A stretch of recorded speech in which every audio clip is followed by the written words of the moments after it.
By now, you've probably heard my magic wand story. It's a brand that's been part of my personal journey for more than 20 years. But no matter how many times I sing Magic Wand's praises, I'll never be able to fully capture the story of this incredible brand. Well, now journalist and author Kate Sloan just completed a limited audio series documenting the history and impact that Magic Wand has created over the last 56 years. It's called Making Magic. And the series chronicles Magic Wand's incredible brand story through interviews with nearly 40 experts, performers, business owners, educators, and fans. So I got a sneak preview of this series, and what I loved is that Kate weaves together snippets from all their interviews into this amazing story arc. She covers Magic Wand's journey from appliance store massager to its legendary influence on culture and sexual independence, and it's all just fascinating. The first episodes of Making Magic are available now at makingmagicseries.com or on all popular podcast platforms. Just search for Making Magic or visit makingmagicseries.com today. Thanks for listening to Sex with Emily. On today's show, I'm bringing you a mashup of some of my favorite interviews with different stars in the adult industry. That's right, porn stars. Topics include all the oral sex tips from someone who likes to give fellatio and cunnilingus, what it really means to explore polyamory and non-monogamy, porn, what it's like to be in the adult industry and the differences between on and off-screen sex, and the art of creating a threesome, because there is an art to it. All this and more. Thanks for listening. Look into his eyes. They're the eyes of a man obsessed by sex. Eyes that mock our sacred institutions.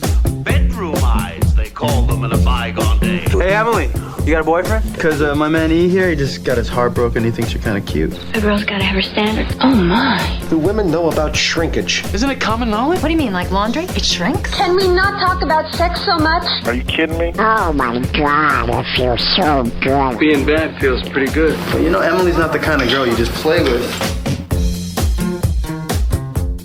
You're listening to Sex with Emily. We're talking about sex, relationships, and everything in between. For more information, check out sexwithemily.com. You can also subscribe to the podcast. God, there's so many places to listen right now, as you know. We love when you subscribe. And you can also catch me Monday through Friday from 5 to 7 p.m. Pacific on SiriusXM Radio, Stars 109.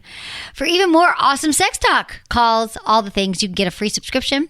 Try it out, sexwithemily.com/SXM. As always, all social media, it's at Sex with Emily across the board. And I hope you guys enjoy this mashup show. I sure had fun recording it.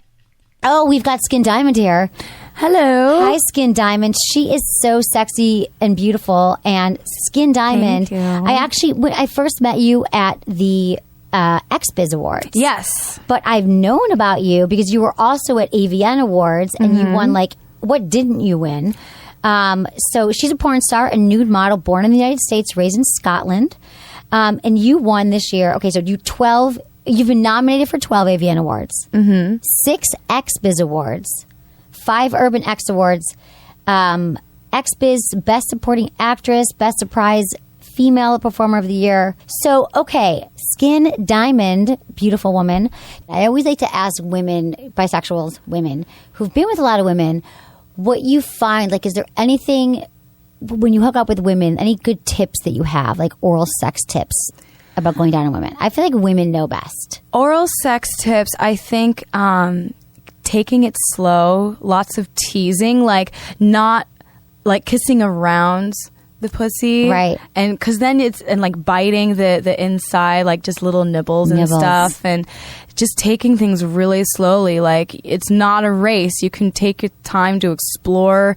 If, you know, you're doing something and she makes a noise, then keep doing it. Keep going with the noise, right. She's moaning, that's a good thing. Doesn't mean she's hungry. Yeah. Right. I think it's just taking your time and enjoying it. And because then you feel, and when you're with men, do you feel, I'm sure you're probably with men who are more experienced in porn, but in real day-to-day life, do you find that men, a lot of times, I was trying to say this to my guy friend the other day, he's like, what do you mean guys aren't good? I'm like, there's a lot of men who just don't get oral sex. They try, or either they're not into it, or they don't really know what they're doing. I think that because every vagina is different. So you have to learn, you have to pay attention, you have to like focus on, is she moaning, is she moving, how's her body changing, you know, and they just don't pay attention to it at all. Well, it's even guys, like every guy likes it a little different too. Same. So I think that's the key. You have to take it slow because you have to read the person and figure out what they like. And then once you know, then you can just like the next time or whatever, you can just go for it. But especially the first time, it's like,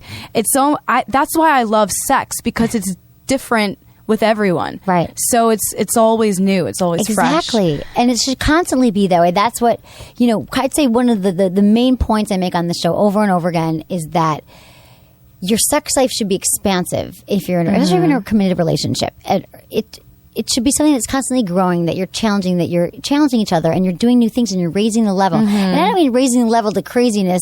I just mean you're trying new things and it's exciting and it's like this beautiful thing. And so many people have so many troubles with it and they just kind of get stagnated. And it is a beautiful thing. And we're all like, we wouldn't be here without sex. It's a miracle. I think one of the easiest ways to figure out is like just dirty talk. Now I know the guy that I'm dating, like he really wants to have a threesome because like I'll talk to him about it during like when we're together and be like, oh, so you want to see me and like buried in another girl and he loves it. So now I'm like, well, now we have to have a threesome. Are you going to? Yeah, I'm going to find one of my porno friends. Oh my God, that's his dream. I know so many. Right, I'm sure. He's never done it won't before. Be hard. He's never had a threesome. No. So you'll be his first. Yeah. Oh my God, that's so fun. Do you like having threesomes? I do. I think they're always a little bit trickier though, because there's the danger of someone feeling left out. Exactly. So I actually prefer orgies because then there's more people to play with. If somebody's feeling left out, you can be like, oh, well, I'm going to go over here. And right, exactly. No, it is true. It's so true that I always say it's almost better when you have a threesome if you're not all attached. Like if it's a couple and then you bring someone else in, it can be awkward. So tricky because you're like, who's going to cuddle with at the end of the night or who's going to finish off? Or, you know, I mean, there's a lot, I mean, that's just one of the minor things, but it is true that it can get sticky. Like couples who think we're going to have a threesome and it's going to save our relationship. No. You have to have like a really solid ground, really great communication before you bring in a third partner. So I want to go back to orgasm quickly because I don't. I orgasm, but not as quickly, and I'm very envious of people like you. So have you always, like, when did you start masturbating? I remember masturbating with, remember those little hair braiding twisty devices that you would get? Yes. I remember masturbating with that because I would turn it on and it would vibrate a little bit. So I'd use the handle. How did you know though? Like how old were you? I was young. I must have been like, I don't know, like 11 right? or And something. you just knew that because you... I was, I saw something I maybe shouldn't have at a very young age. So I already had the want for sex. Right. Yeah. But I just like, I remember the first time I like masturbated with just my fingers and like I had an orgasm and I was first like, time? and I was like, oh, was that it? Because I wasn't sure. I mean, when you first. Yeah, you don't know. So is it clitorally or G-spot or everything you orgasm? It's a little bit of everything. I don't know. I have really strong Kegel muscles too. Right. Did you do Kegel exercises? I've been doing those since before I knew what they were. Wow. So like maybe 7. Because I would, when I was young, I used to have this weird complex about peeing and I would always hold it because I'd be playing or whatever and I didn't want to go. So but by holding it, I was like strengthening my Kegel muscles. And then I noticed that if I needed to pee and I worked my Kegels, I could actually have an orgasm without having to touch myself.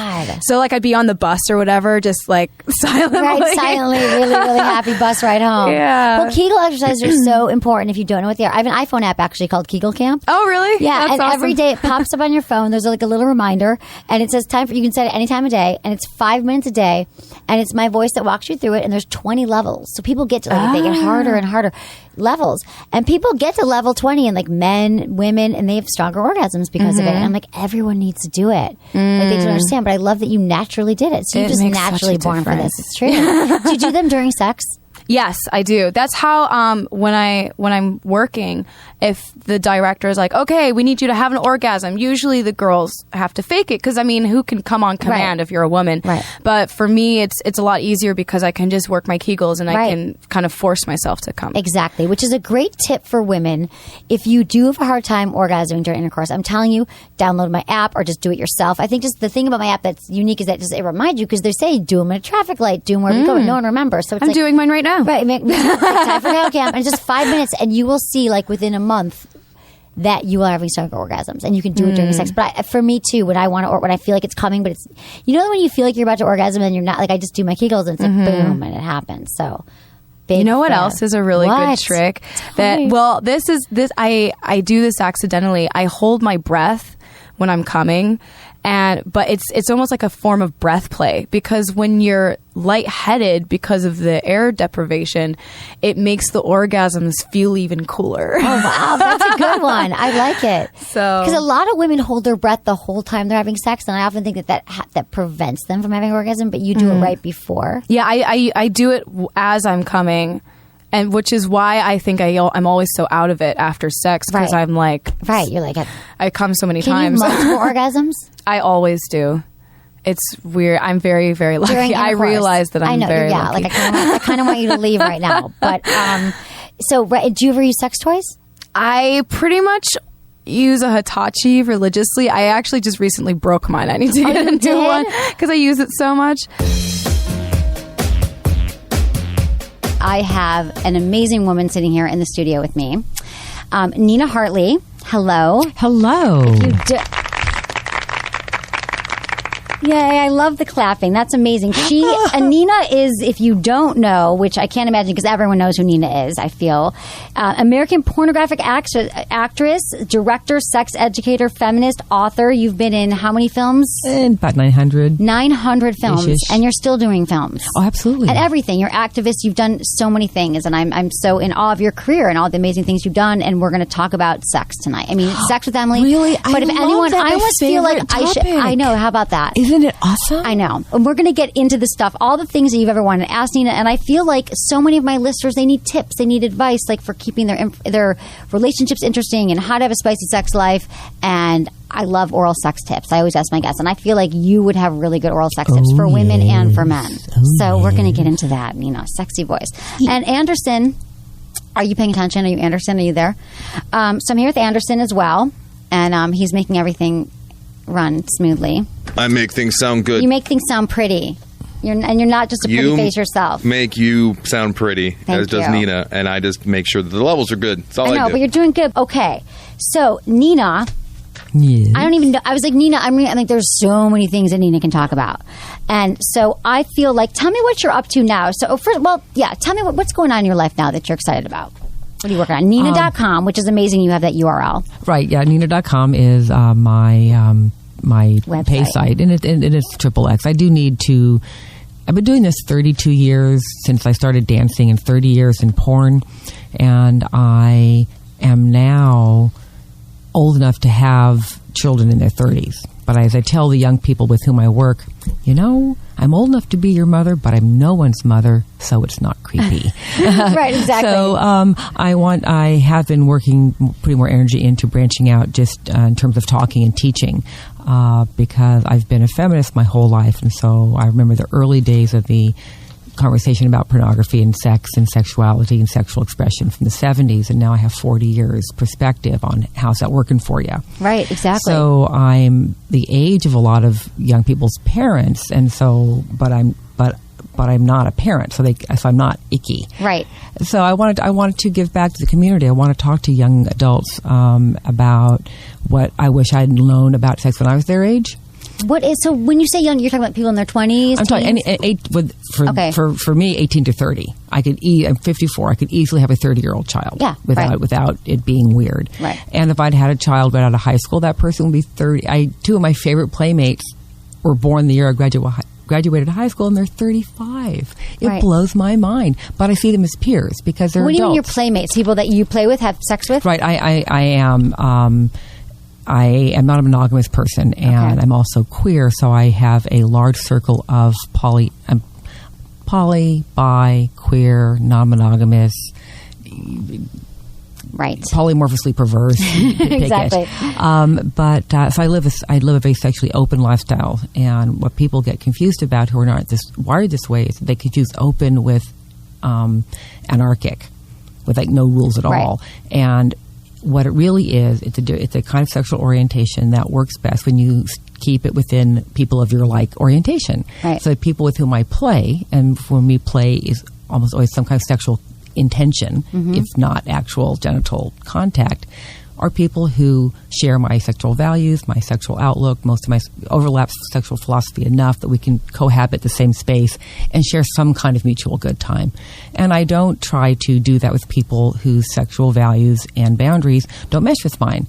And the biggest thing I could tell anybody as a young adult is figure out what, and this is something you can do alone while reading. You don't even have to do it with anybody. It's just something inside yourself.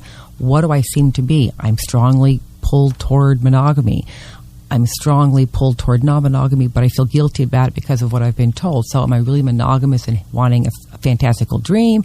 Or am I actually a non-monogamous person burdened with guilt? So we have to investigate. Exactly. So, and on and on. So my playmates, and they're 35, and they're born the year I graduated high school. It's like, get the F out of Dodge. Right, oh exactly. my God. But I feel more alive than ever. I wouldn't go back and be 35 again if you paid me, because at 35 I was entering the most unhappy period of my first marriage, where I was craziest and most absolutely. So I've been unhappily married. I'm happily married now, and I have insight I can impart to people. And also the whole thing about personal responsibility. Stop feeling like such a victim. I'm sure you talk about that with people all the time. Yes, feeling like a victim in their own life. In their own, especially when it comes to sex. Poor me, and pull up your big person panties. Right, exactly. And we're not talking about actually having been victimized. Obviously, we're not talking about violence. No, but we're talking about where you do when you're crazy. You keep picking the wrong partners. You have this pattern that you act out again and again. You realize, and after the third time, it is you. Exactly. It's like, what's the common denominator here? Oh, okay, it's me. I know. I fully blame myself for all of my mistakes now. Like, I think it's so funny in all my relationships. I'm like, oh yeah, this is my pattern. And people don't stop, they don't stop and look at themselves. But I think it's interesting. So have you always known that you were non-monogamous, or when you were married? Okay. If I'd had the words in high school, I would have recognized that I was as to quote Reed Mahalko, a poly-bi slut. But I love Reed. Reed San Francisco, right. We love you, Reed. Yes. We love you, Reed. Read about sex. And I never had a monogamous fantasy in my life. I always fantasized about them. I never fantasized about him. And I always felt strange about that. So when it comes to sex, I feel like Spock. I just never... And if you have friends who are very, very strongly gay, they'll tell you, oh, I knew from first grade. Oh, I knew since I was 5 years old. Oh, absolutely. And people like that. Yeah, absolutely. I am not. So my sexuality is as strong and inborn in me as their gayness. But because I didn't have language for it, I didn't know that it had to do with relational orientation. Right. Or because poly is and monogamous is separate from gay or kinky or bisexual. And it says how do you want to run your romantic life? And I'm very happy. I need a wide variety of people with whom I can be sexual. And I have a husband, and people will say, Nina, why be married if you're not going to be monogamous? Right. And I say, well, my husband's my through partner. So all the sex I have is intentional. Right. We negotiate it. We are doing it deliberately. It's not because someone got drunk.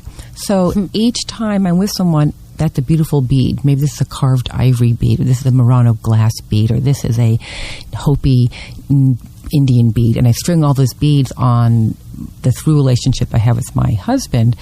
And for me, that balances out. Right. And does he see other people as well, or nothing seriously? I'm polyamorous. He's non-monogamous. Okay.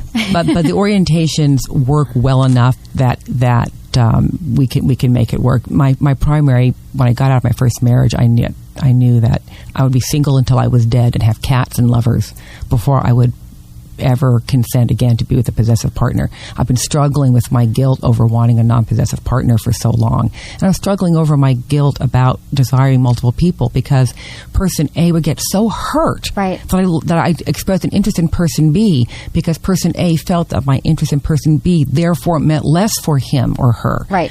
And, or you like B because you don't like me. You like B because I'm deficient. It's like, no, I like A and B.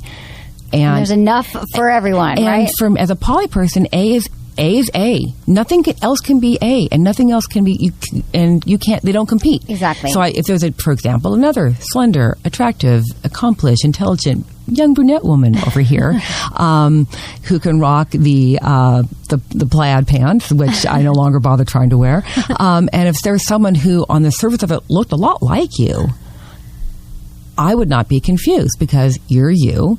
And she would be her.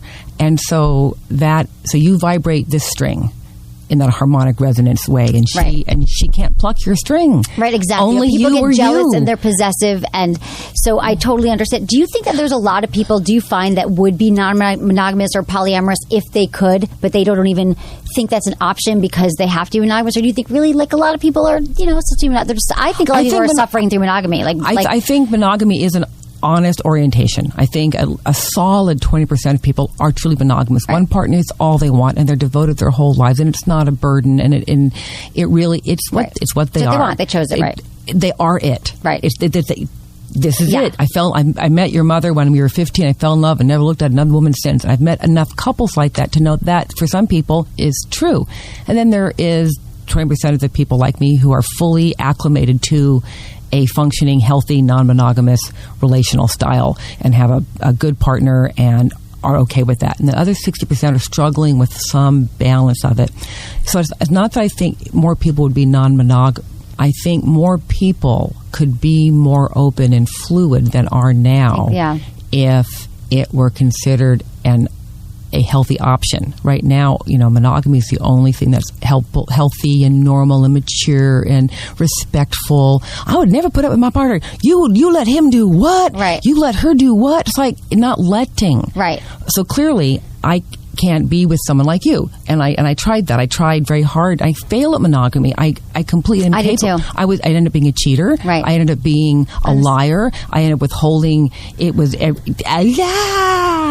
crazy. So, but if what I really was why I want to strangle them, people, and say, well, I want other partners, but I don't want my partner to have anybody else. It's like, then you are too immature for this. You don't get to have the cookie, because this is a two-way street. Exactly. Now, because in our culture, people get stunted emotionally at very young ages around sexuality and pleasure and what do I get to have in the world. And then they grow up to be big people and they interact with another adult person and then a trigger gets pushed. All of a sudden, they're, again, a very young child and they don't want to have to deal with their stuff. You have to do it first because I'm not going to. It's like, I thought I was dating a grown-up. Exactly. No, I understand. And I think a lot of people struggle with I myself, same thing. Monogamy it's never worked for me, really. It never. And I love hearing you say this because I still think I try to get into relationships where I am. Not that I haven't been in, but I used to be a cheater. I'm a reformed cheater because I don't really commit now. And if I do, I'm like, okay, this is more open.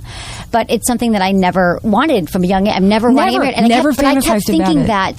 What's wrong with you for not wanting it? I'm like, well, one day I'll want to get married. Well, one day I'll want to have kids. It'll all happen. And I think it's so good, but no. At this point, it's just not going to happen. No, probably. I kept waiting. I have relationships, and it doesn't. Right. I kept waiting to want kids, and it never. The joke now is at the factory they forgot to wind my biological clock. Exactly. That's what I always say. I'm like, I don't have one. I love kids. Love them. But let's go back to your child. So you grew up in Berkeley, California, which I just moved to LA from San Francisco. So my heart is still in San Francisco. So what was it Go like? Niners! Go Niners! Growing up in Berkeley, then what were your parents like? Were they? Oh, my parents are totally alt. My father was a blacklisted radio personality. So I grew up after he'd been blacklisted. He was one of the last people McCarthy got. And my mother, they had a pretty modern marriage, and my mother was going back to school to get her master's, and she had a job too. And so I grew up in a very avant-garde, female breadwinner, male homekeeper household, 20 years before that was popular. So that was very difficult for everybody I'm involved. sure it must have been. So I was the youngest, and so I had a lot of time to myself to pursue my own interests. My parents were all of the 60s deeply into therapy.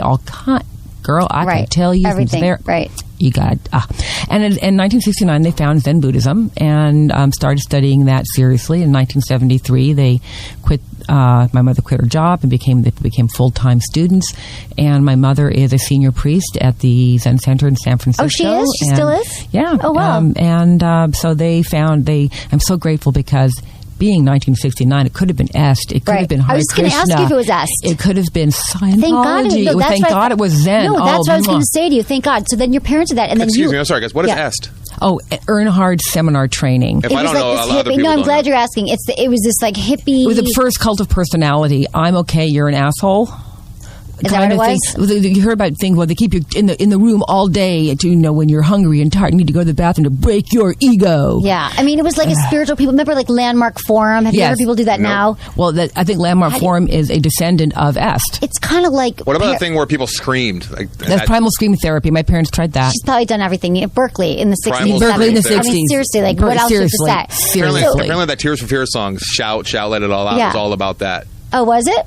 Didn't know. Are you just saying that? Or? No, really true. You really do that? Well, it does work. So I was the what's aren't so important as, so yes, I was a lonely child. Yes, my parents feel very bad about that. Right. But the positive thing out of all of that is that they show by their example that their life had been upended by my father's blacklist and the plan they have for themselves 65 miles an hour into the brick wall. Right. And so they showed me that a person can cast about and find the best way to make an honorable and meaningful life for yourself according to your own needs.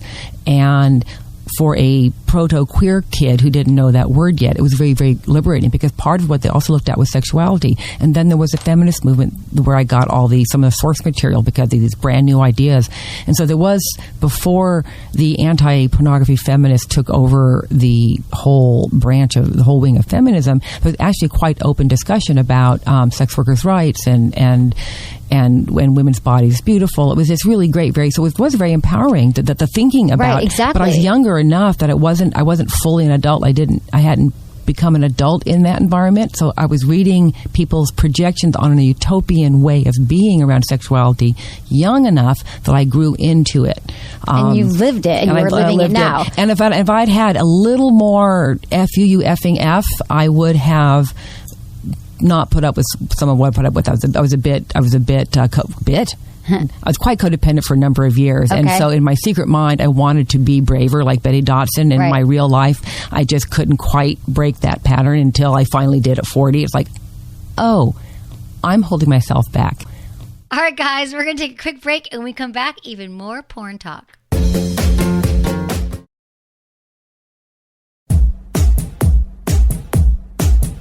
How would you introduce yourself, Joanna Angel, if you had to do it on your own? If I had to do it on my own, I'm Joanna Angel.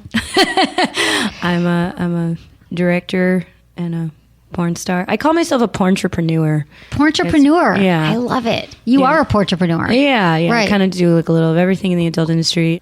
I love it. I masturbate a lot. But if I do see my husband masturbating, I'm like, what the fuck? You do? What's wrong with me? Huh? Do you do that? I do. Dude, this is what we're telling women not to do. Oh, okay. Well, I do it. You get mad at him? I do. Because what? You're like... Okay, because you're every. But I have to say, my husband's different. My husband actually doesn't masturbate that much because he does porn. So between doing porn and satisfying me, but do you really feel like that sperm could have been mine? Or yeah, what do you feel? I do. Are you trying to get pregnant? No. Okay, no. Just like in general, you feel like I just want it because I'm a bitch. Right. So you're like, how dare you masturbate without me? Because I would have had sex with you right now. But you understand then for men that they need that release on their own as well. Stress and my reliever. husband, he does porn, so it's totally different. That is so funny. His sperm schedule. People don't understand how difficult it is to date. Like tell me about performer. It's a whole thing. Because if he's. But you were the performer first. I was. I got him in the industry. You pushed him in, and now it's annoying. And now it's the sex isn't annoying, and I love our life. It's fun, but sometimes, the sex he has on camera is not what but it's the scheduling that I kind of forgot about because I guess this is my second time with I dated another male performer for a really long time, and I kind of forgot about this part, Right. But it's like, it's pretty common, when a man, I don't know most people don't know this, when a man has to come on camera, like he can't have wild sex the night before. Right. He just can't. Some of them can. It's rare. Right. Maybe if they're 20. Well, yeah, exactly. Maybe if they're 20 or they're just, I don't know. I find that Europeans are like born with a different sexual chemical makeup, and they're capable of doing anything. I don't know. It's just different. Right. But even some of that. But for the most part, like he can't have a wild night of sex the night before. And it's like baseball players too, right? Exactly. You usually don't know your schedule till the day before. It's pretty common for a director to be like, oh, your call time tomorrow is this. It's rare for a porn director to actually give you your info a week before. So it's kind of like, as soon as we know his info the next day, we have to like schedule our sex. And then which is funny sometimes, so if he's got to be on set at 8:00 in the morning, like, we're not going to be able to bone the night before, and we'll know that like if he has to be on set at 8:00 in the morning the next day after that, we'll know that like we have to have sex as soon as he gets home from work that day, or it's probably not going to happen. Yeah, he kind of needs like a good 12 hours to like refill the tank. That makes sense. Or like we'll have sex. I mean, we've gotten kind of creative. Like a lot of it's just like he can't come. So a lot of times he'll go down on me for a while. Oh, perfect. And we'll have, like, I know you can't come, but but I can. Right. So like we'll have sex for like, for like until he's like almost there, and then we'll kind of stop, and then he'll go down on me, and then we kind of switch around. People don't realize how much we sacrifice just so he can give the world a beautiful performance. Is he on your site as well? Yeah. Okay. So I mean, we perform together, and he performs. Oh my God, that's hot. It's a thing. It's like being an athlete. It's different for women. We can keep coming. I'm never like, I came too many times, right? Yeah, exactly. Like I come like 16 times. Do whatever. Okay, here's my question, especially during masturbation. Sorry if I went off topic. No, I can dedicate a whole show to that. Here's my question for you. A quick question for you is that I want to know, since you've been in porn for 12 years, 15 years. So he's new to porn. He's about 2 years. But you've been together for a while. So I'm we've been wondering together for 5 years. How he's changed sexually, or how your sex life has changed since he's gotten into porn, if at all. Yeah. Well, that is a way. Besides that. Yeah, besides the scheduling, we used to just fuck. Pleasure. I'm not going to be like he knows it. I made him more aggressive in bed, You taught him how to be more aggressive. I did. I basically taught him how to fuck like a porn star before he even became a porn star, just for my own personal benefit, because it's kind of just what I need. Right. Give me an example. Really, when fuck like a porn star, like how you, like a lot of like just a lot of like the porn stars that I really like and that I connect with in scenes, we give each other a lot of eye contact. We like talk dirty to each other a lot, just a lot of like, just a lot of it just comes from confidence, I'm just like when you're with someone in bed and like they don't really know what to do, and it's like, just pick something and do it and like commit to it. Okay, so wait, like, Joanna, I can't tell you how many men you're going to be helping in this moment who are helping people. No, listen to me. What I'm saying is, I want to go back to this. You're saying that just pick it. So I think guys are going, do I take off her shirt now? Do I do this? You're like, I don't care what you do. Let your body guide you, let your penis guide you, let your libido guide you. Like, just be like, oh, I really want to see her tits, and grab her tits. Whether that means her shirt's on or her shirt's off, doesn't matter. Like, if you want to grab her tits, just grab her tits, like just kind of like let your body like guide you and just do it. What about men who are so worried about consent and they're worried about women saying you can't? Could you say grab? It could be touch. It could be touch. You've never touched her boobs. It could be just focus on her boobs in that moment. Yeah, I think once two people, that's a difficult thing, because you don't want to violate any kind of consent, but you also don't want to be like overthinking that entire time. I'm just trying to walk the line here. So, right. But remember, Joanna's a porn. She knows what kind of sex she likes. But what you're saying is, to guys, get out of your head and get into your body. Yeah. And just be like, if you want it, like tell her, like, God, you're so hot, and I want to grab you, and then do it. If she doesn't say no, and she's like, obviously, when she says no, you stop. Right, but if she's like, wow, because I know for me, like feel out the other person's energy. And a lot of people think fucking like a porn star just means really long and really hard and really fast, but that's not necessarily. It's the intensity. Okay, tell me. I think it's the intensity. Like, I think for me personally, there's different types of porn scenes, and the ones that I'm always like, yes, that was amazing, whether I'm directing it or performing it, it's when you just feel this like really intense energy, this really intense physical connection. Siri, hi. We're so excited. Okay, so tell me about you. How I know, God, we gotta just get through like how you got started. I mean, you started just how many years ago now? 2.5. Okay, and you've already like taken off and done so well. How did you first get into this business? It was actually like a goal of mine from even when I was like, I knew that I wanted to do adult films when I was 19, and I was in my first semester of college, and it was something that I was like, I really want to do that. I put it on the back burner because I wanted to finish school. So as soon as I was done with college, I moved out here the first chance I got. Drove through across the country in January. From Texas. Okay, that's where I'm from. Made a pit stop at the AVN show in January in Vegas to do networking, and I met some people there, and then basically it was like a week later I had driven to LA and had an appointment, and it all took off from there. I mean, that's pretty amazing that you had such success. So why did you always, what was it about porn that made you think like, this is for me, I want to do it? Just the combination of sexual expression and openness and performing, being an entertainer for me was like ideal because I'm a performer type. I was a theater nerd growing up. You were? Okay. Yeah, and I've always been very sexual. And at the same time, when I was growing up, I didn't feel comfortable expressing myself sexually, and I really longed for a place and a forum to be able to do that. So for me, that's exactly what adult films does. Right. So when you say you've always been sexual, you mean like from a young age you started masturbating or feeling? I mean, like I was always very curious about sex, and it was something that I wanted to know about, and I had so much curiosity. At the same time, I was like a late bloomer. I didn't actually have sex for the first time until I was 18. I had my first kiss at 17. Right. So, okay. So. Yeah, so it was all the curiosity led to this kind of growing up with all this pent up, like, I want to. Was it because your family wasn't as open to it, or it was just more repressed? I guess everyone's. Yeah, the society's repressed. Like they're not teaching it in school or not. To be honest, it was kind of that. It's like originally I'm from Minnesota, and I moved to Texas when I was like 12. Okay. And in Texas, they don't really do sex ed. No, it's just not really a thing. Right. So I didn't have any sex ed formally in school. Ever. Yeah, me neither. I went from Michigan. We didn't really do anything ever. Everything that I wanted to know about sex, no one was telling me. So I sought it out on my own. I would go to the library, and there's a website that was really popular in the late 90s called girl.com, like girl spelled with a U. Okay. And they published a book in, I think it was like 98 or 99, and it was A Girl's Guide to Life. And it had a whole chapter on sex, and it had like girls writing in with sex advice. They had doctors talking about sex advice, and it was, to me, very sex positive for teenage girls, and kind of in the way that like your podcast is, and there's this whole kind of like sex education revolution happening right now. I think so too. I think that I've just been so passionate about it. I mean, I always, since I started the show, but I just feel like now that I have these young nieces, and 14 and one's 12, and they're Googling me, which is a problem, the 12-year-old.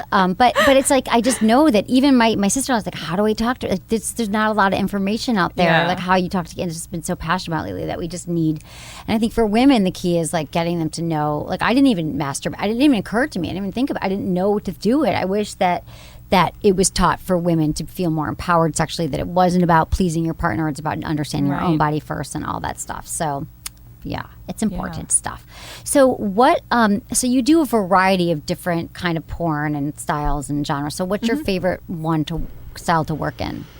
Oh, that's tough. Because I mean, like I said, I'm a theater nerd, so I love doing the films that involve more acting, like parodies and feature length porn films. I mean, like I said, I love sex, and that's a huge part of it, obviously. Right. So I don't necessarily have like a favorite type of film or genre that I like to do. Is there anything that you're interested in doing or that you'd like to try that you haven't done yet? Or like anything sexually unseen that you on there's camera? A lot. Yeah. If I can speak graphically. Yes, you can swear, graphic. Come on, sex with Emily. Like if you can't do it here, yeah.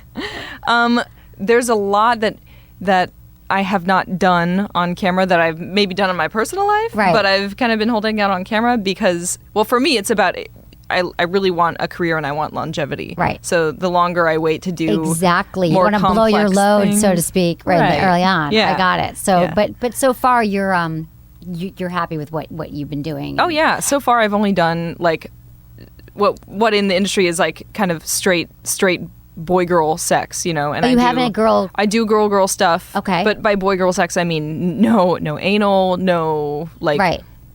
multiple partners or anything. I've done like 2 guys on film, and that's about as involved as I haven't done a gangbang on film. Got it. But maybe.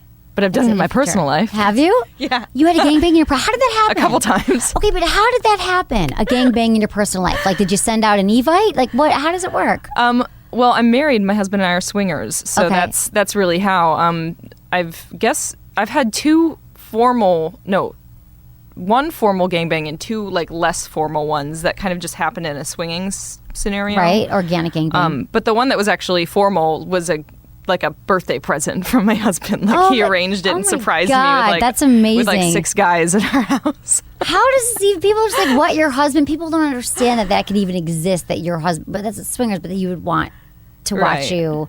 Because this came up with someone recently. She's like, my husband keeps talking about wanting to watch me have sex with someone, and they're not swingers, they're very vanilla. She's like, but I just don't get it. And I'm like, there's just some guys, it turns them on, it's their thing. And, and it's just started to, she's just kind of more conservative and just didn't get it. But I think it's awesome that you found the man for you that's down with that. It goes both ways with us. Like I'll watch him with other girls too, and it's, for us, it's about, we enjoy giving each other the gift of experiencing someone else, someone new, and it's like he's having fun, he's enjoying himself, so that I enjoy that. And it's right, the same exactly. way You with get him pleasure and me. because he's having pleasure, and then you guys are also do like threesomes with other women and stuff. Absolutely. Okay. One of my favorite threesomes was actually with his ex-girlfriend. Seriously? Yeah.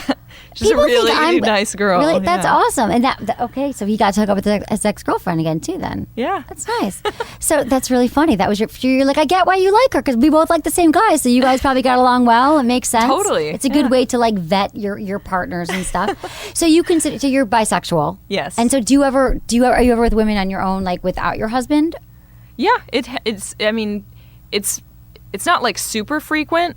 But yeah, definitely. Because you've had, right, I think I read something that early on you were in just a relationship with a woman, right? Exclusively? Yeah. Well, around the same time that I actually first decided I wanted to do adult films, that was about a year after I started dating women. When I was 18, I decided to start dating women. I'd always been attracted to women, hadn't really explored it. Right. And I identified as a lesbian. As soon as I started dating women, I was like, wow, I'm full-on lesbian. And I identified that way for almost 4 years.